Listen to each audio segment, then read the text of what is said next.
ये हम सबको बहुत ही क्लियरली पता है कि किस तरीके से निशा रावल और उनके एक्स पति यानी कि करण मेहरा के बीच बहुत बड़ी कंट्रोवर्सी पिछले साल छिड़ गई थी।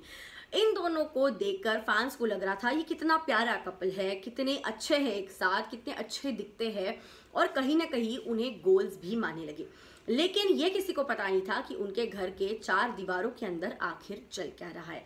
घरेलू हिंसा का जो आरोप है निशा ने उनके एक्स हस्बैंड करण मेहरा के ऊपर लगा दिया और मीडिया के सामने आकर अपने जो इंजरी मार्क्स है वो दिखाए और उनका दुख दर्द बयां किया कि आखिर उन्हें कैसे मारा पीटा गया और किस तरह से टॉर्चर किया गया करण की ओर से।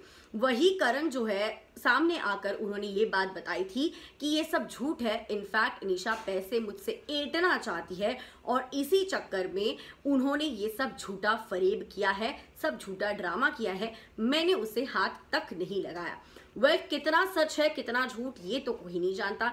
इनफैक्ट निशा ने ये तक कह दिया था कि उनका एक एक्स्ट्रा मैरिटल अफेयर भी चल रहा था। क्या सच क्या झूठ ये तो पुलिस के छानबीन के बाद और लॉ जो कहेगा जैसे कहेगा तब पता चलेगा। लेकिन फिलहाल एक नए शो में नजर आने वाली है हमें निशा और इसके ऊपर करण ने आखिर क्या कहा बताती हूँ आपको इस वीडियो में। देख रहे आप फीफा फूज में हूँ आपकी होस्ट एंड दोस्त वेदांगी करने। लॉकअप में एंट्री हो गई है निशा की और सबसे पहले कंटेस्टेंट है जिनका नाम रिवील हुआ है इन कंगनाज लॉकअप। बिना निशा का नाम लिए ट्विटर पे एक ट्वीट किया है और कुछ पिक्चर्स जो है इंस्टाग्राम पे पोस्ट करके करण ने एक बात बताई है। ये उनके फोटोज है जो उन्होंने इंस्टाग्राम पे शेयर किए हैं और कहते हैं all the money you make will never buy back your soul.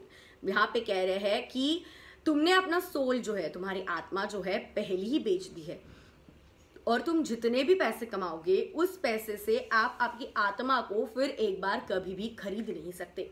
इस तरीके से जो है टॉन्ट मारा है जिसका सीधा सीधा अगर किसी पे निशाना लगा है तो वो निशा के ऊपर है कि निशा तुम भले ही अभी लॉकअप में जा रही हो और वहां पे तुम पैसे कमाओगी, लेकिन उस पैसे से जो तुम्हारी आत्मा तुमने पहले ही बेच दी है, यानी कि जो कुछ तुमने मीडिया के सामने चीजें कही है या जो कुछ चीजें करी है उससे तुमने तो तुम्हारी आत्मा पहले ही बेच दी थी। ये यहाँ पे जो तुम पैसे कमाओगे इससे तुम तुम्हारी आत्मा को वापस खरीद नहीं सकते और जो तुमने गवा दिया है उसे कभी वापस पा नहीं सकते।